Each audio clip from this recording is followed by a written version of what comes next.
Përshëndetje gjithëve miq, takohemi në episodin tonë të 7 Albania Newscast. Do flasim ditën e sotme për çështje të ndryshme që lidhen me shoqërinë, por do flasim edhe për libra dhe për kulturë. Kështu që do kemi një të ftuar special ditën e sotme, bëhet fjalë për zotin Bemblushi, një autor i njohur dhe një personalitet i letrave të vendit dhe të kulturës, dikur edhe në petkun e gazetarit, edhe në petkun e politikanit, por tashmë në një jetë të tretë, si e ka quajtur ai, jeta e shkrimtarit autorit të disa librave që kanë bërë jo pak buj brenda vendit, por edhe jashtë. Zoti Blushi, faleminderit, kënaqësi. Kënaqësi Arbër. Mirë se më erdhe. Suksese për Newscast, Newscast është një stil i ri podcasti. Stil i ri podcasti, dhe falenderoj shumë që gjetë kohën të vije. Takohemi pas shumë vitesh. Kam shumë qejf. E kam marrë. Podcastin nuk e refuzoj. Kam shumë vite që kërkoja të kisha një bisedë me ty. Nuk do flasim për politikë sot, po do flasim për çështje që ndoshta janë më të rëndësishme se politika. Fillimisht dua të ndalem tek media. Ti je një media shumë mirë, e ke qenë atje që në zanafillat e saj të para kur pati ndryshimin nga një media e mbyllur në media të hapur, parti politike, modeli italian e tjerë. Si ka evoluar media në sytë e Bemblushit në vitet e fundit sidomos, dhe gazetarët janë më cilësor tani apo kanë qenë më cilësor atëherë? Pyetje e vështirë kjo, po edhe nuk duhet thyej njëri natyrisht, po gazetarët kanë qenë më mirë përpara. Kjo kryesisht për shkak shkollës. Shkolla ka qenë më e fortë në Shqipëri para 30-40 vitesh. Ishte e ideologjizuar, por njerëzit dilin nga shkolla ishin pak më të formuar se sot. Kështu sot mund të gjesh gazetar që nuk e din çfarë ndodh para 10 vjetësh në Shqipëri. Pra janë, si thosh, mikrofona shëtitës. Kjo nuk ndodhte para 20-30 vitesh. Edhe kjo është arsyeja që ai brez gazetar që doli nga vitet 90, 95, 96, në një kuptim e dominojnë akoma tregun. Edhe si aktor, dorës parë, si komentator, si analist, po edhe si investitor në disa raste. Kështu që besoj që si teknologji media ka avancuar shumë. Si teknologji. Po si përmbajtje kam përshtypjen ishte më e fortë atëherë dhe kishte më shumë thelb. Do mbijetoj gjatë ky model mediatik, sidomos aspekti financiar. Shqipëria është një nga vendet që ka numër shumë të lartë, nuk po hyj portale se janë 1063 media, pra është një ekosistem i jashtëzakonshëm mediatik. Unë kam bërë disa gazeta, edhe kam qenë kryetaktor. Edhe nuk ishte shkrim që nuk e lexoja, para se të dilte. Por atë kohë ishte e pamundur që ti kopjoj shkrimin e dikujt tjetër, të bëj copy paste. Sot 70% e gazetarëve janë copy paste. Pra nëse ti punon në një portal, bën copy paste atë shkrimin e një portali tjetër edhe merr rrogën. Duke i ndryshuar pak titullin. Kjo nuk ndodhte para 20 vjetësh, se s'mund ndodhte. Kështu që në një kuptim, kjo gazetaria copy paste është pak e lodhshme dhe kjo është arsyeja që njerëzit po të riqen. Pra, unë vëmbas sot që siç jam unë, 90% e njerëzve lexojnë titujt. Pra 90% e njerëzve lexojnë vetëm titujt. Edhe informohen nga titujt. Se çka ka poshtë nuk të intereson. Duhet ndalem pak te një element tjetër, feja, letërsia, dhe duhet kalojmë pak tek libri Unë jam musliman. Jo, unë jam musliman, jam musliman. Jam musliman. Dhe është një libër provokativ, ka ngjallur shumë reagime.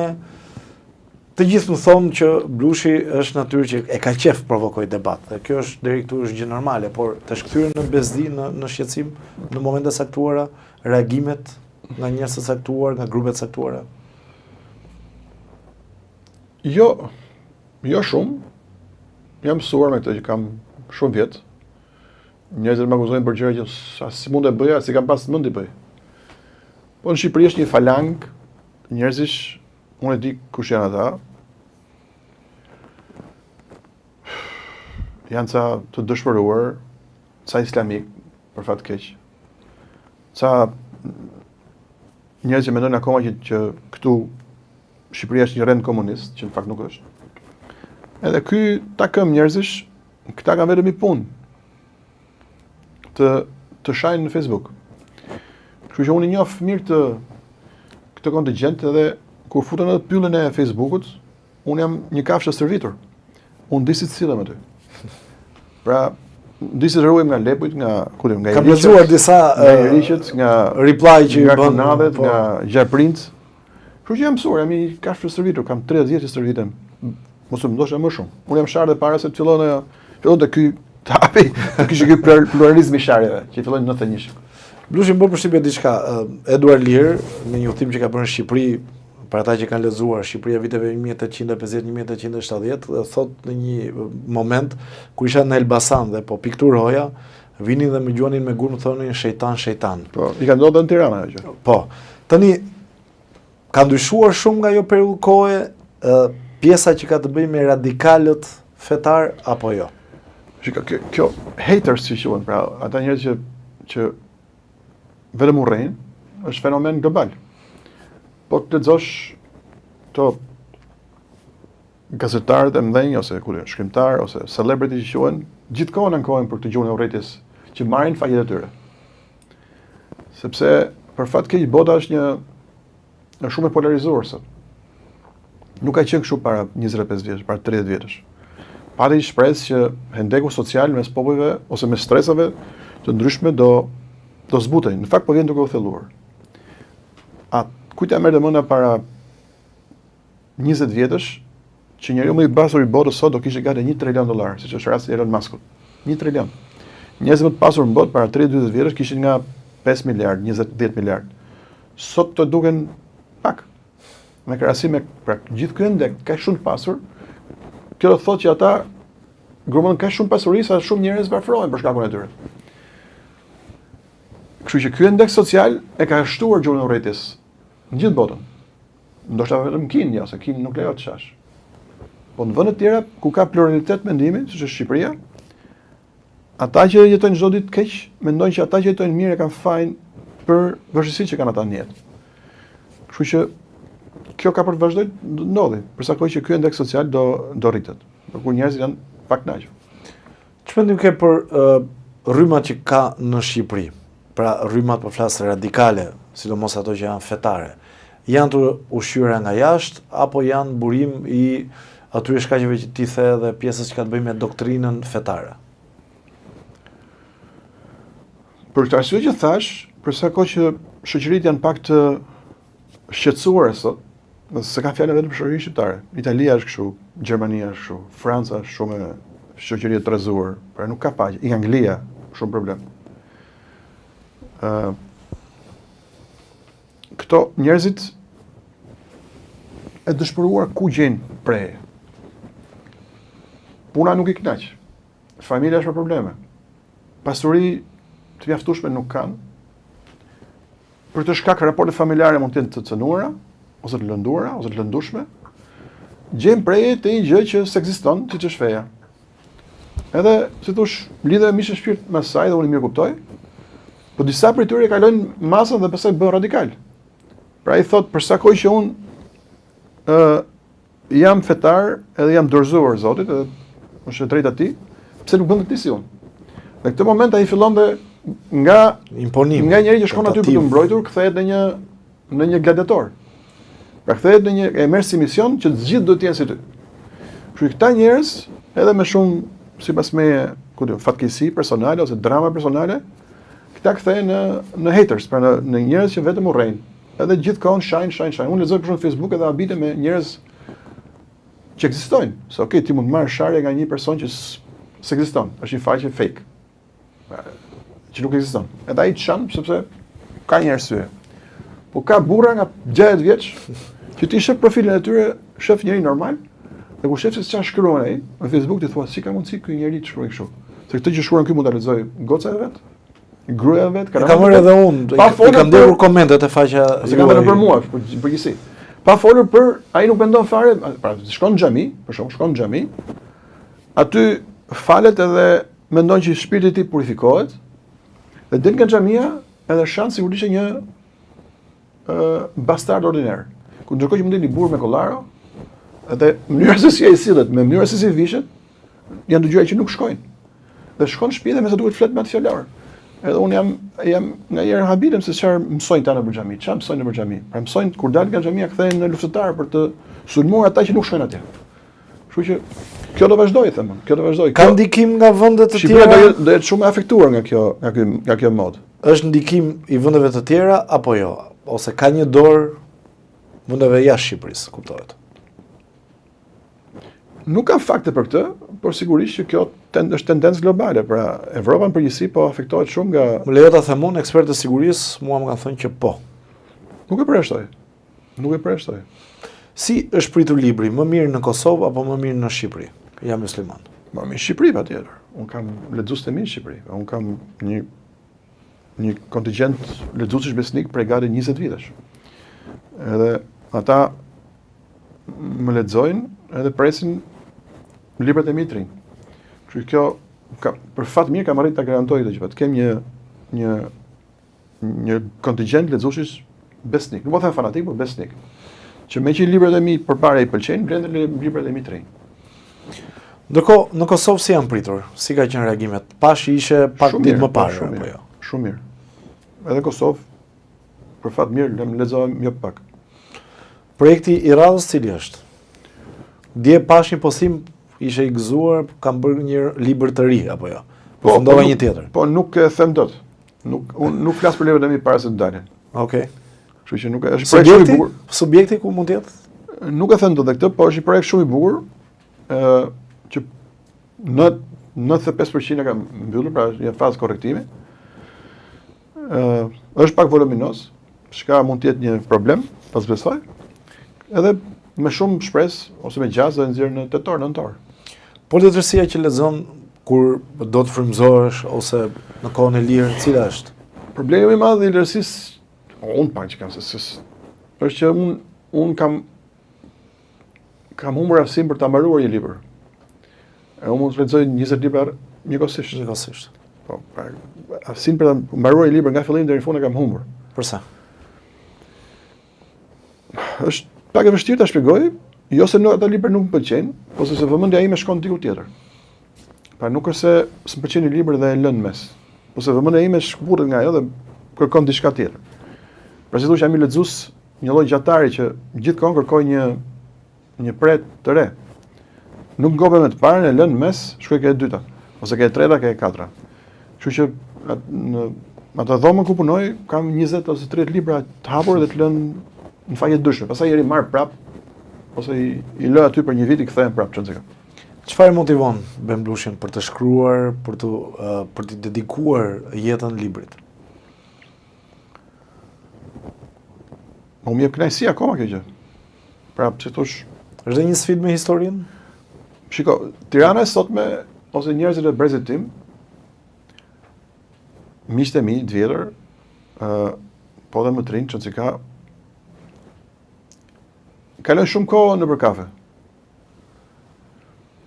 Për shkak kam miq që dalin marrin punët, ulen nga ora 3-4, nëse sillin në një drek gjatë, siç më ka ndodhur më shumë raste, edhe rrin nga ora 6 orë nëpër kafe.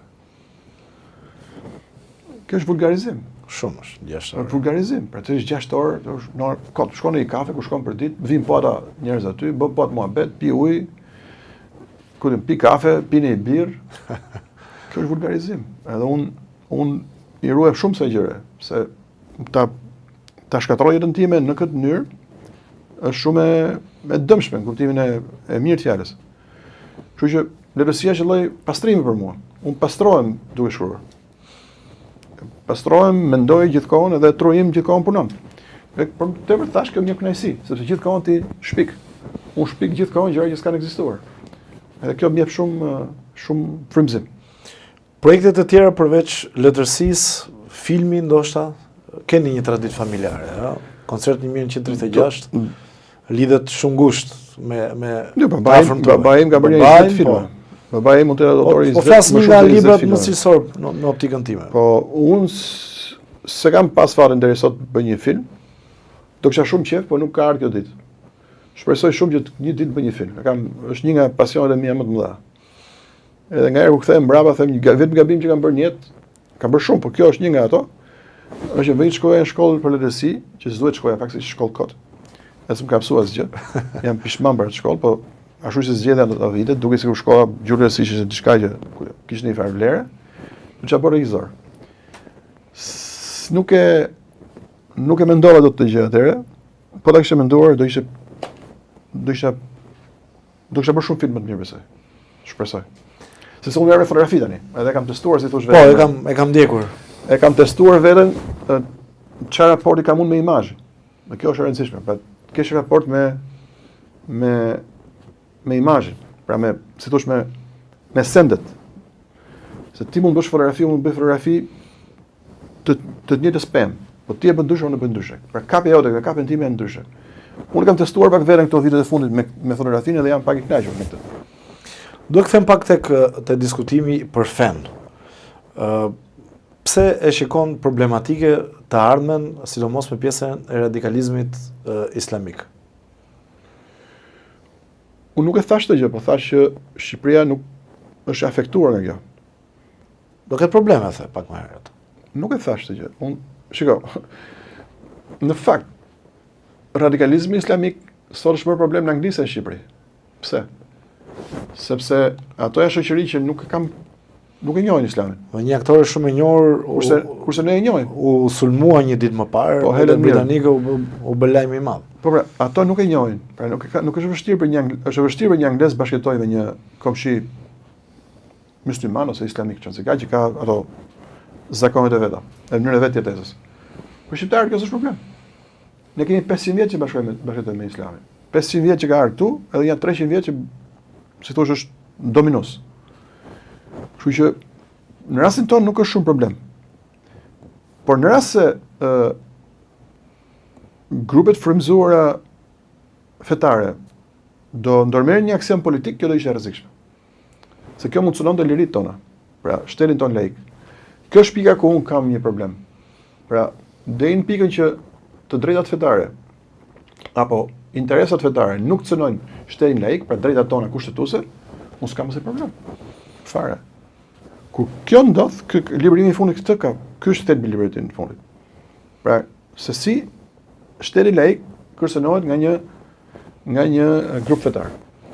Një eksperiment i tillë u testua në Maqedoninë e Veriut, por fatmirësisht nuk pati jetëgjatësi. Ishte projekt politik, fetar politik. Nuk them se s'ka pas projekt. Ai projekt nuk ka pasur. Ai projekt ka marrë pushtet Maqedonia, ka funksionuar, si thosh, partitë ekzistuese shqiptare për 20-30 vitesh. I ka marrë terren aty.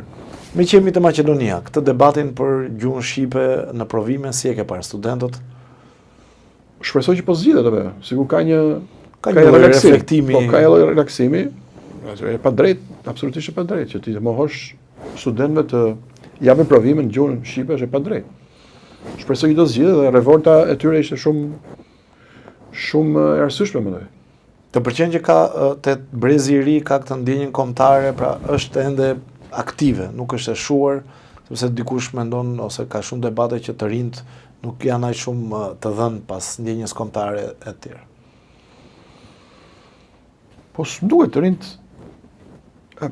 Pra ky pasioni patriotik i rinis sot duket në stadium në fakt.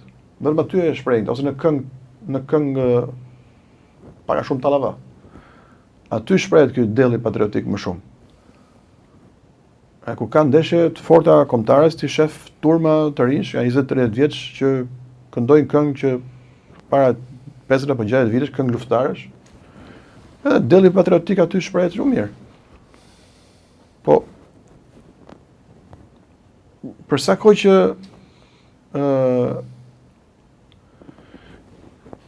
pra, si thosh, ky problemi i nacionalizmit nuk ta dëmton si shoqëri, është normal. Ku shprehet vetëm me art. Kthehem përsëri tek situata në vend, raportet me disa komunitete. Shumë kritika që lexojnë në rrjetet sociale ndaj Ben Bushit dhe dua që dhe t'i sqarojmë islamofob.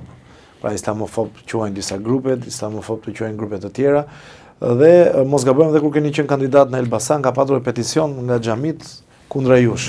Ka pasur, po. Si është Ben Bushi? Është vërtet islamofob apo jo? Jo, unë nuk jam islamofob, se unë kam sqaruar, unë jetoj me musliman. Gjysma familjes time janë musliman.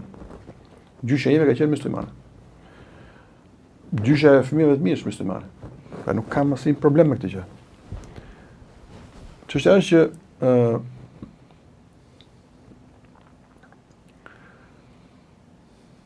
Islami erdhi në Shqipëri me pushtuesit. Pra, është një fe që nuk erdhi në mënyrë natyrshme këtu. Nëse nesër për shembull na pushton Kina, larg qoftë. Kina mund të bëjë një fuqi ekspansioniste shumë e madhe për 100 vjet. Sot është një fuqi shumë pacifiste. Edhe për fat mirë Kina me fuqinë e vet teknologjike edhe humane, njerëzore që ka, Imagjino sikur të ishte fuqi agresive, e pushtonte vende. Edhe dilte ushtria kineze me nuk e di sa mund të ketë 100 milion ushtar, pa folur për fuqinë teknologjie që ka sot, edhe pushtonte për shembull gjysmën e Azisë. Edhe lart qoftë na pushtonte edhe ne. Do bëheshe, ne mendojnë që shqiptarët do ishin arsyeshme të bëheshin ndonin fen nga mysliman bëheshin budist. Është normale? Unë mendoj se është normale. Kështu në ndodh në para 300 vjetësh. Pra, kjo fe ka ardhur bashkë me pushtuesin. Edhe unë s'kam se mos e them këtë gjë. Nuk po shqetëson se ky tani është fakt historik, dhe ne bashkëtojmë me këtë gjë, jemi mësuar, por nuk e pranoj dot faktin që njerëzit thonë jo se shqiptarët u zgjonin ditë zgjodhen Muhamedit. Nga gjithë shqiptarët Muhamedit. Muhamedi ishte në atëherë s'kishte as internet, as Instagram, as Facebook, ku e njoftën Muhamedit. E erdhi me shpatë në dorë. Edhe këto të vërteta historike që unë i them, në fakt, do ta them dhe këtë. Fet nuk janë një çarçaf që ti mulor sot ke vap, pastaj nesër bësh ftohtë dhe heq. Ato të mbulojnë për 500 vjet, për 1000 vjet, për 2000 vjet. Dhe me që ka shumë impact, ka shumë ndikim, fet ndikojnë mënyrën tonë të jetesës, të një populli flas. Edhe pyetja ime është kjo, nuk besoj se ka shqiptar qoftë musliman apo krishterë apo ateistë që rasti im, që nuk pranojnë që ne jemi vend evropian apo. Ne jemi evropian. Në gjenezë, jemi popull evropian. Po si ka mundësi nga 50 apo 60 popull që ka Evropa vetëm ne ndrohem fen? Edhe 60 të tjerë nuk e ndrohen.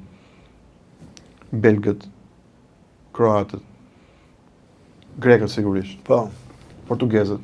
Edhe serbët, edhe ata kanë qenë mbrellën. Spanjollët ishin 800 vjet, deri në vitin nga shekulli 7, 8, deri në shekullin 14, kanë pushtuar nga arabët. I zbrapsën me armë, luftuan se spanjollët, edhe kthyen civilizimin e tyre. Nuk po flas fenë e tyre, civilizimin e tyre.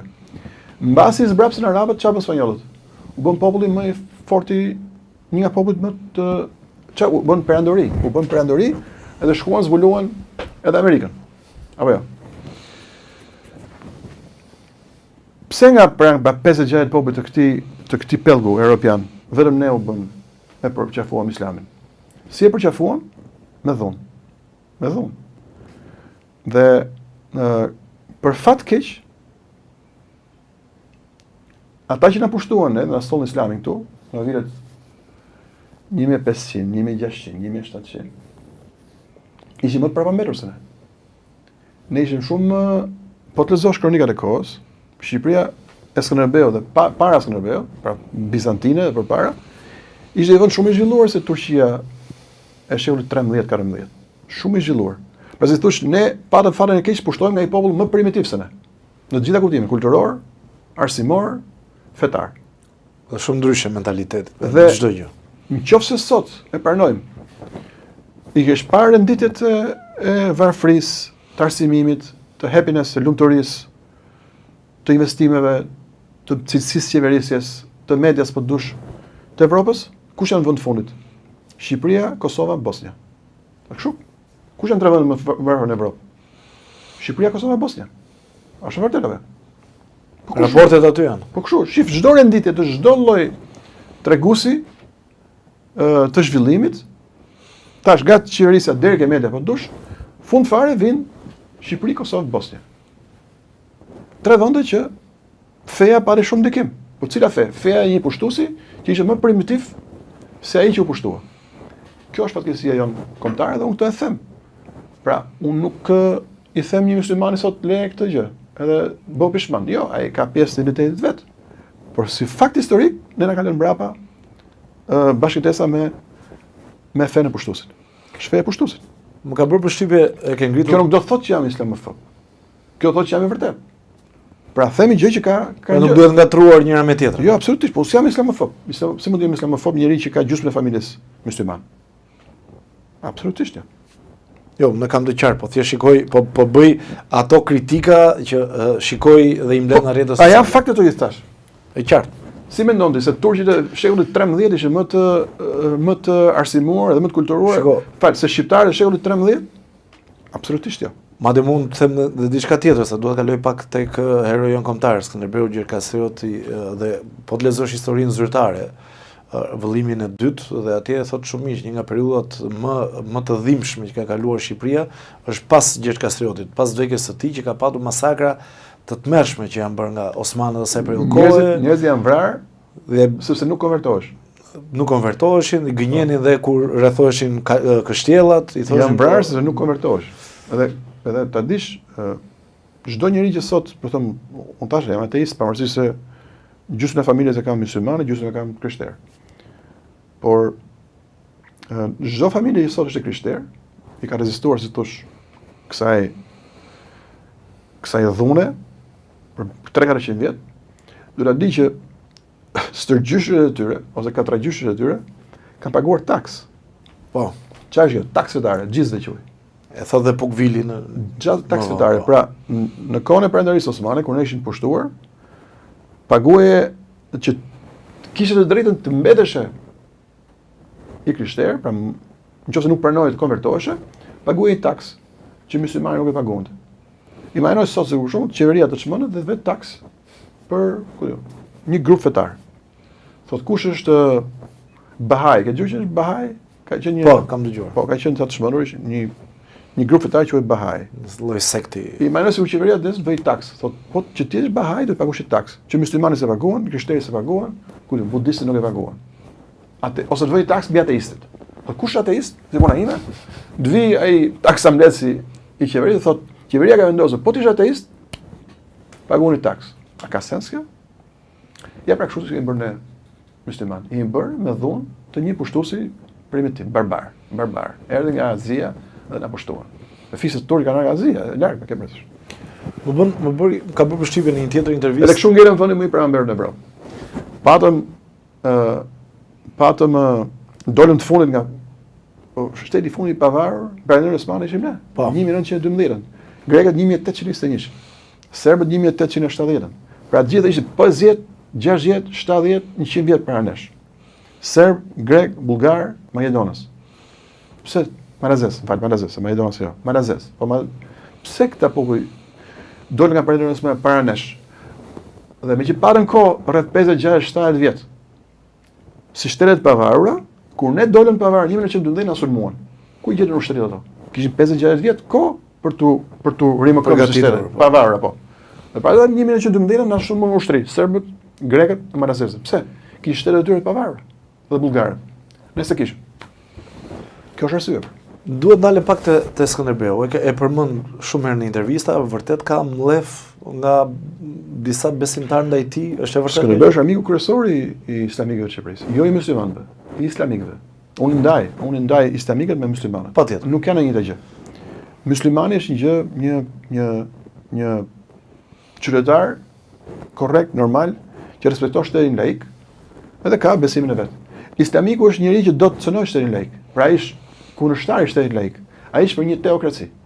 Ka shumë islamik të fshehtë në Shqipëri që po ti pyesësh, kërkojnë shariat. E çfarë është shariati? Shariati është kushtetuta islame.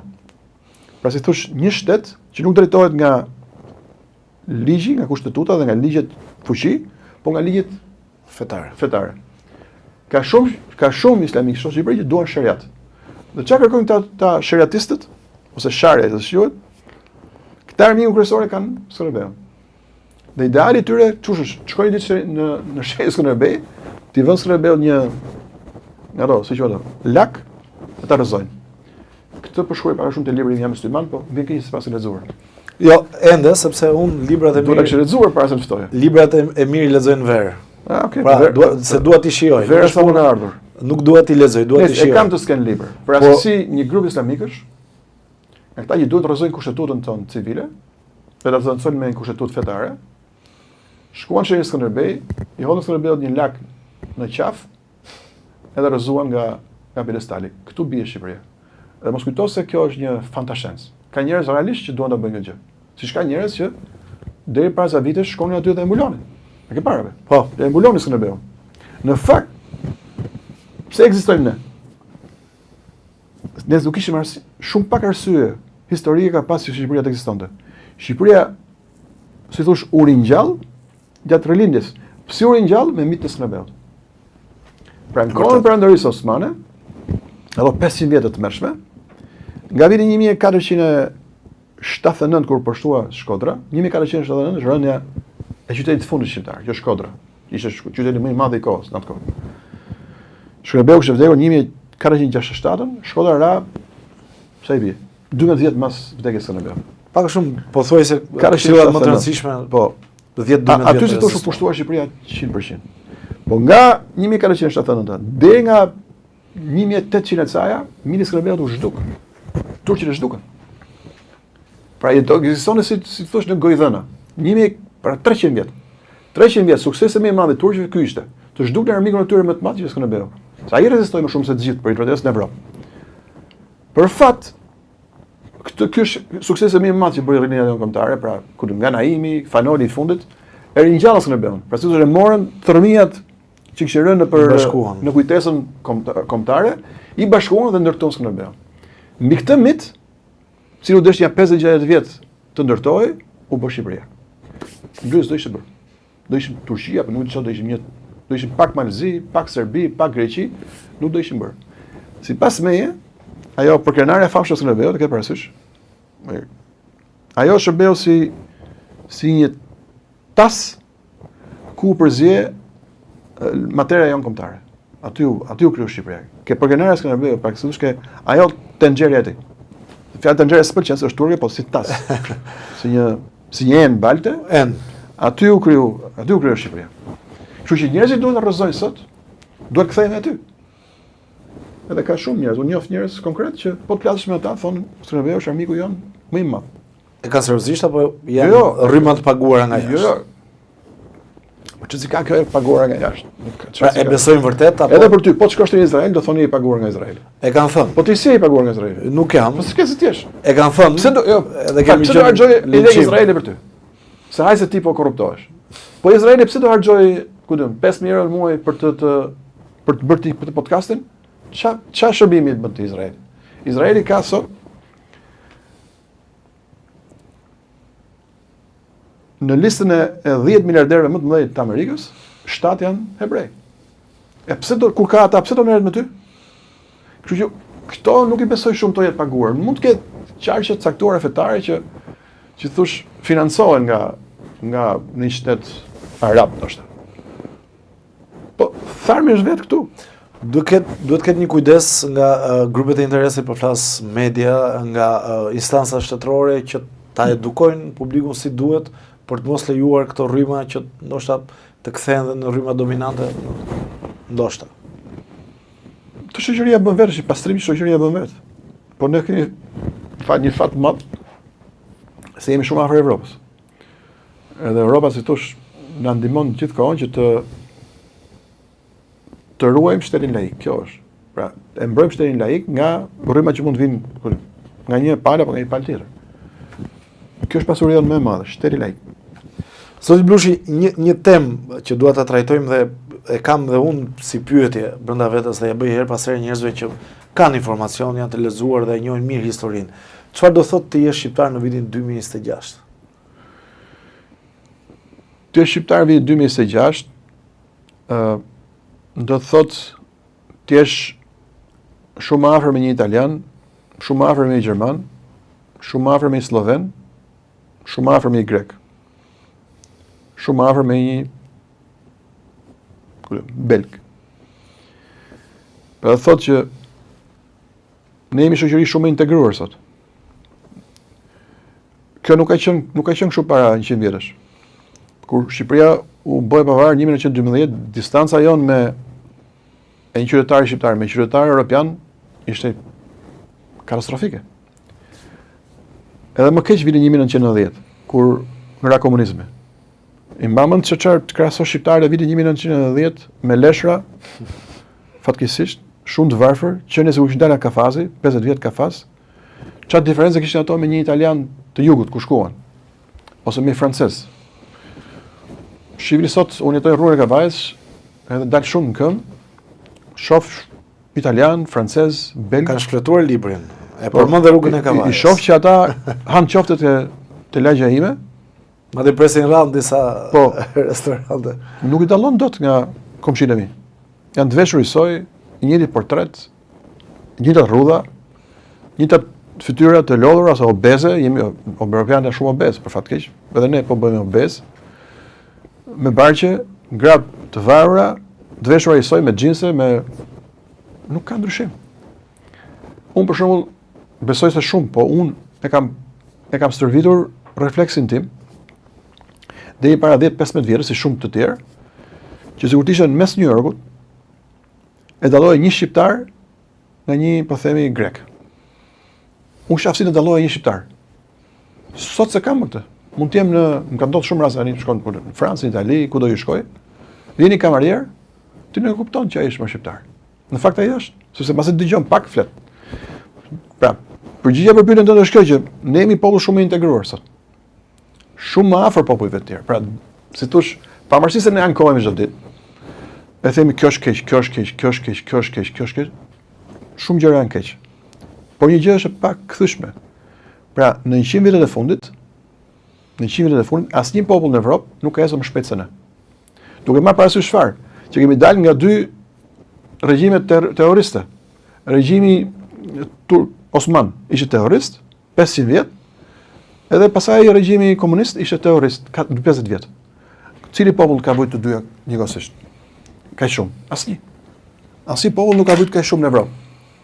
Se s'mund të krahasosh atë perandorinë turke me perandorinë, ku diun, me perandorinë angleze në vitin 1800. Si krahason dot? Janë dy gjëra që nuk krahasohen, kutinë e lirive, të emancipimit, të raportit me artin, me punën, me zhvillimin, nuk e krahason dot. Pra ne jemi qeverisur nga dy regjime më terroristë të kohës. Perandori osmane dhe komunizmi. Dhe këtë aspekt kemi ecë shumë në 100 vitet e fundit, më shpejt se çdo popull sipas meje. Më shpejt se çdo popull. Pavarësisht se jemi të pakënaqur, normal. Pra, historia po shkon atë ku duhet të shkojë, atë ku ndihemi në Europë. Ne po shkojmë në Evropë, si popull patjetër. Nëse nuk po shkojmë dot kaq shpejt sa duhet, ose nuk kemi as kaq shpejt sa duhet, kjo është për shkak se jemi qeverisur siç duhet. Po të jemi qeverisur pak më mirë në 25 vitet e fundit, sa u bën? Një 35 vitet e fundit, fal. Do kishim ecur shumë më shpejt. Por nga ana tjetër, ishte vështirë të qeverisishim shumë më mirë sepse kaq dini. Nuk mund të tradita. Nuk mund të kërkosh a mund të kërkosh një grue e cila është bërë 50 vjeç dhe nuk ka gatuar një ditë një pjatë supë, të bëjë një supë mrekullueshme si një grua që ka 50 vjet që gatuan? E pamundur kjo. Pasi thosh, mënyra e qeverisjes është gjë që popujt e fitojnë me kohë, brez pas brezi, nuk e imiton dot. Nuk qeverisin dot ne si suedezët sot. Ata kanë 300-400 vjet që qeverisen në këtë formë dhe çdo ditë e përmirësojnë. Sepse aftësia për të qeverisur është gjë që përmirësohet nga dita në ditë. Edhe ne sot qeverisim më mirë se para 10 vjetësh, më mirë se para 20 vjetësh dhe më mirë se para 30 vjetësh, apo jo? E pranon këtë gjë. Nuk diskutohet. Po, po flas për qeveritë e ditës. Po flas për qeverisi, jo, nuk po flasim për po. Edhe nëse vi opozita në pushtet, janë vinë do qeverisë më mirë se opozita para 15 vjetësh. Sepse cilësia e qeverisjes ndryshon nga dita në ditë. Për ta mbyllur, rreziqet që shikoni për Shqipërinë, cilat janë rreziqet kryesore? Pra, ju në librat tuaj keni ngritur edhe pjesën e emigrantëve. Pabarazia është problemi më i madh i Shqipërisë. Pabarazia sipas meje dhe ignoranca.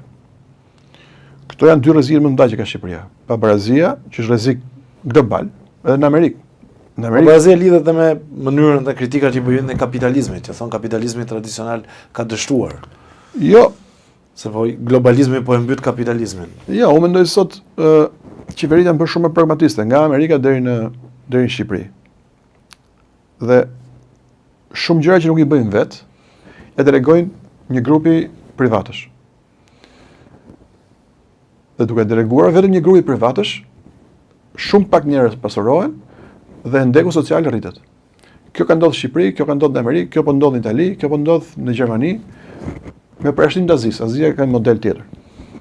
Sipas meje shumë revolucionar, shumë më emancipuar. Po nëse. Kështu që pabarazia është një problem shumë i madh social. Pabarazia dhe ignoranca. Për fat keq, shkollat tona janë shumë të dobta se çka kanë qenë. Në përgjithësi shkollat e botës janë arsimisht në krizë në gjithë botën, Po në Shqipëri kjo është pak më Një ndjesh. raport interesant që lexova në Britani, në moshën 30 vjeç kishin probleme shumë të theksuara me gramatikën, me shumëzimet, po ishte bërë një studim shumë interesant, publikuar te The Economist. Po të shohësh flas Britaninë, po të shohësh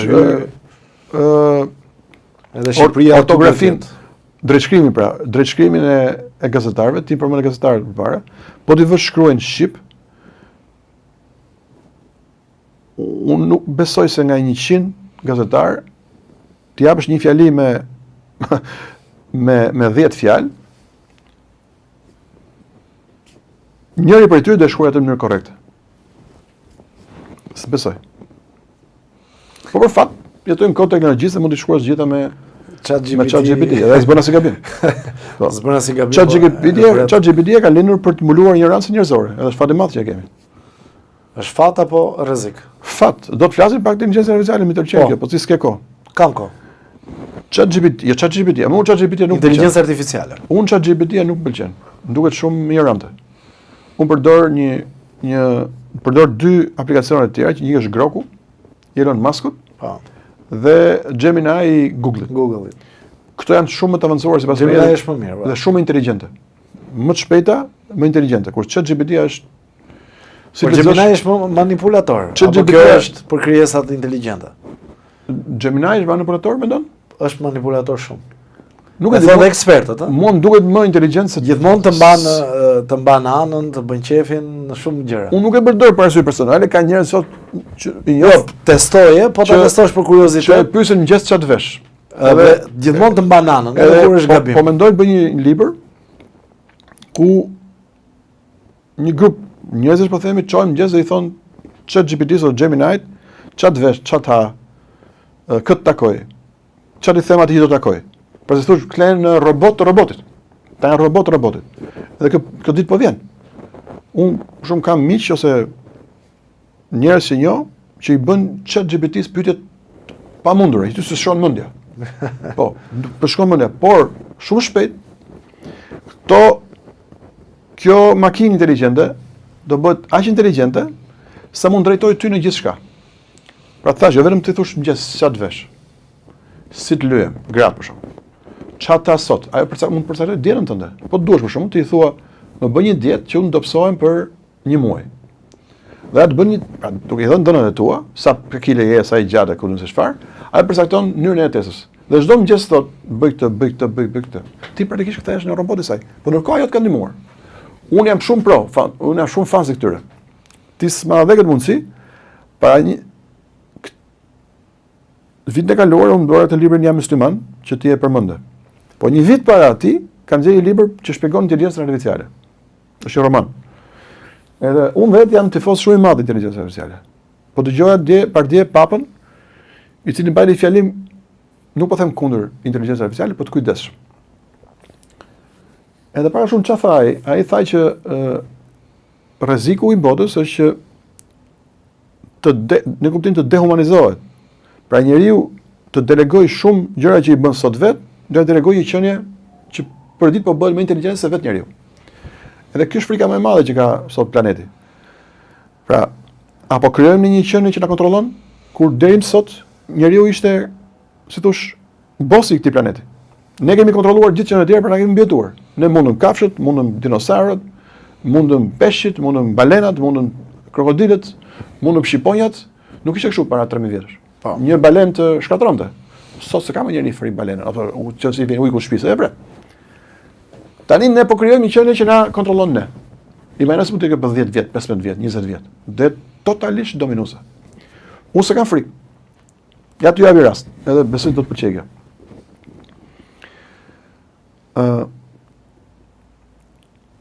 E them se për 10 vjet, për 15 vjet, unë po them do vi këtë ditë. Bashkia e Tiranës, ku jetojmë ne dy, të një aplikacion. Është një aplikacion. Ti nuk e punë me një aplikacion i cili drejton gjithë punimet e qytetit. Për shembull,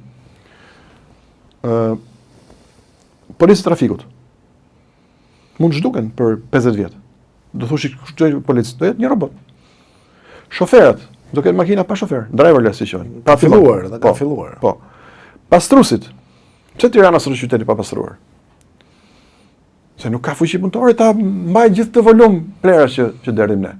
Po nëse kjo bëhet me robot dhe ai aplikacioni i bashkisë, sa po mbushet koshi i shtëpisë tënde dhe i shtëpisë time që mbushet mërësisht, se njëtojnë një lagje me shumë banor, ata vjen dhe e pastrojnë. Majnor pasi këto punë ti bëjnë robotët, të cilët çfarë avantazhesh kanë raport me ne. Nuk lodhen. Nuk kërkojnë rrogë. Nuk kërkojnë rroba të reja. Nuk martohen. Kur smuri babai nuk i në spital lën punën për gjysmë. Nuk shkojnë në pushime, dhe ç'është më e rëndësishme, nuk korruptohen. Se roboti nuk korruptohet, se s'ka interes të marrë lek nga ty dhe nga unë për dërtuar një shtëpi. Kur këto qenie të bëjnë shumicën e punëve që bëjmë ne sot, unë mendoj që ne do hymë në një fazë moderne, në një fazë paramoderne, si më jo Shqipëria, po. Por frika është, dhe unë i ndjek, dhe kam shumë interes, frika është ndërgjegja e robotit.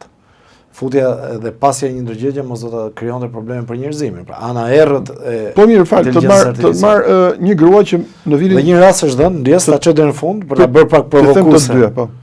Një rast në Shtetet e Bashkuara të Amerikës që i tha një shkencëtar, i tha inteligjencës artificiale do të fik dhe ai nxori bisedat që kishte një të dashur në kompani e kërcënoi. Mundet, ore shiko. Rasti i vërtetë, Shiko, kur janë shpikur makinat në fund viteve 1895, nëse jam gabimun, u shpik Benzi.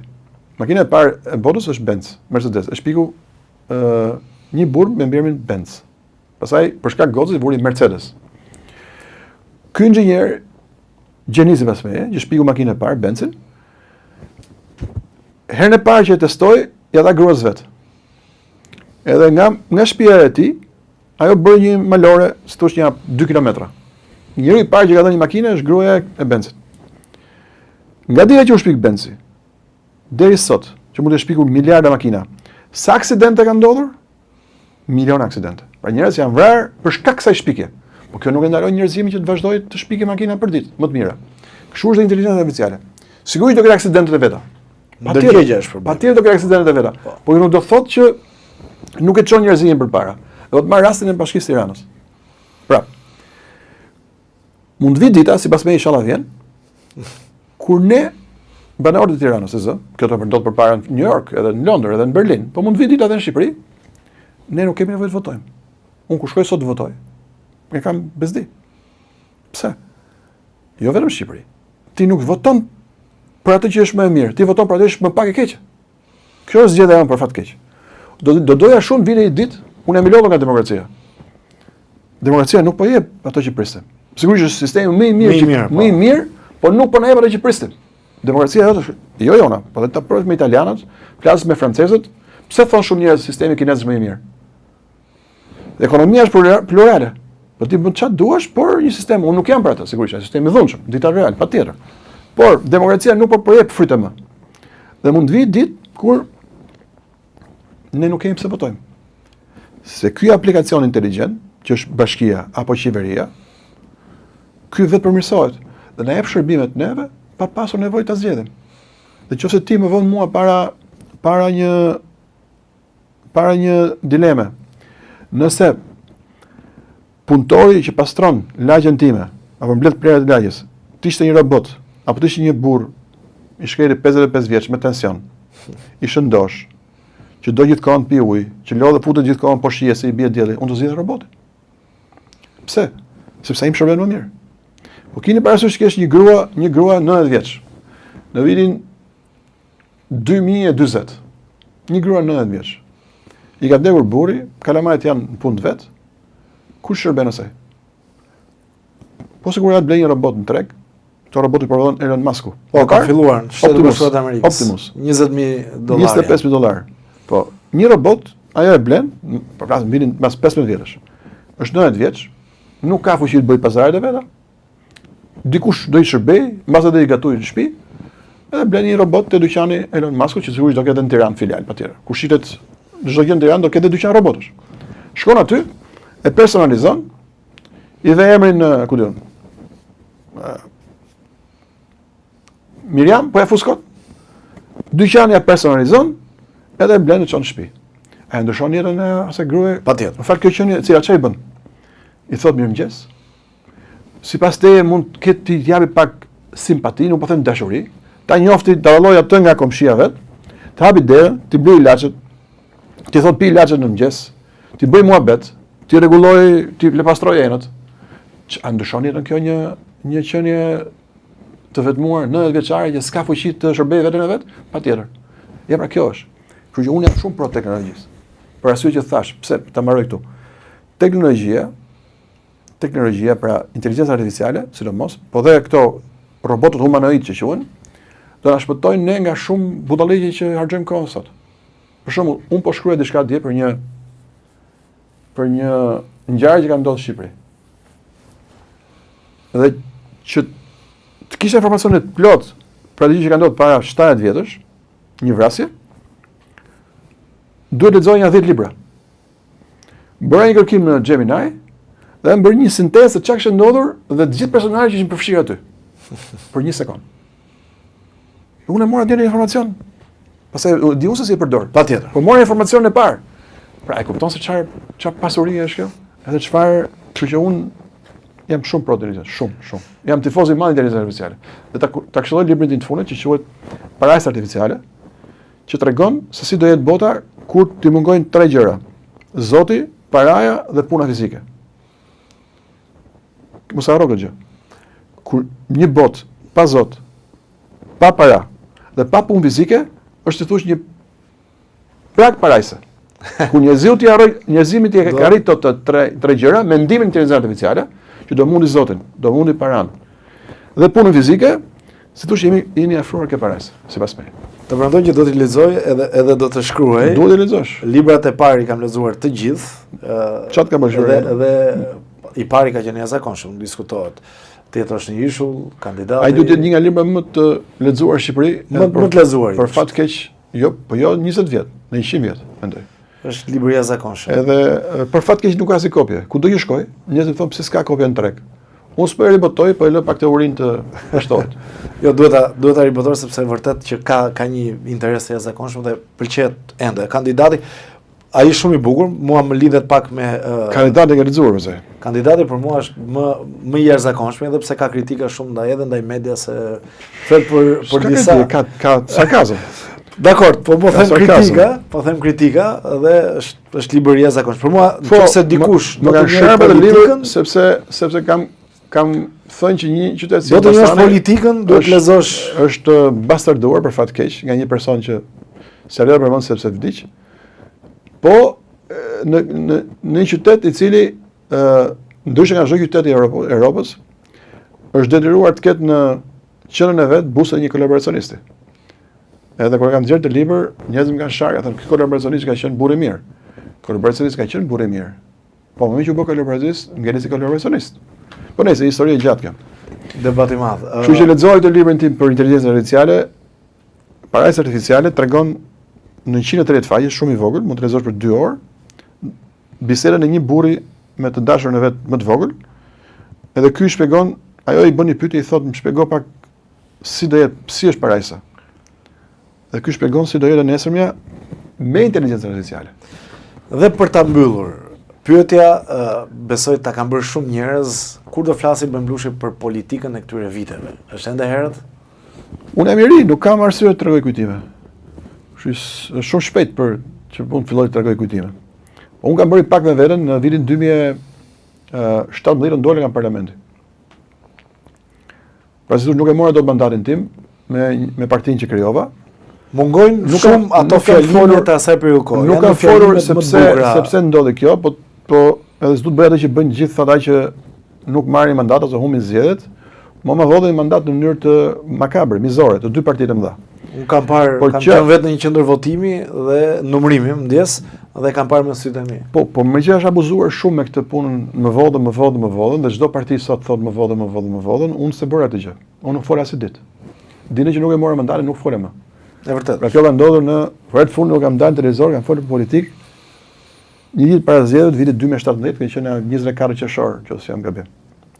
Çfarë ditë nuk kam folur më. Edhe kam bëj pak me veten sepse nuk duhet të flas. Pra nuk duhet të komentoj çfarë bën njëri, çfarë bën tjetri, pëlqen, s'pëlqen. Kjo nuk është më puna ime, sepse e kam dëmtuar shumë letërsinë time me këtë gjë dhe s'duhet të vazhdoj të bëj. Të merr malli për atë adrenalinë e politikës apo jo? Jo, në kuptimin që një nga gjërat më të bezdishme kur merresh në politikë në Shqipëri, po besoj kështu është gjithë botën, është kur duhet shkosh nëpër fshatra ose nëpër lagje, nëpër qytete dhe premtosh gjëra që ti e di se do bëhen. Apo që nuk bëhen dot. Edhe kjo është një teknikë vete që mua më kalot shumë, e kisha shumë bezdi. Por një nga gjërat që mua më pëlqente ishte të flisja në parlament. Edhe ka fol shumë.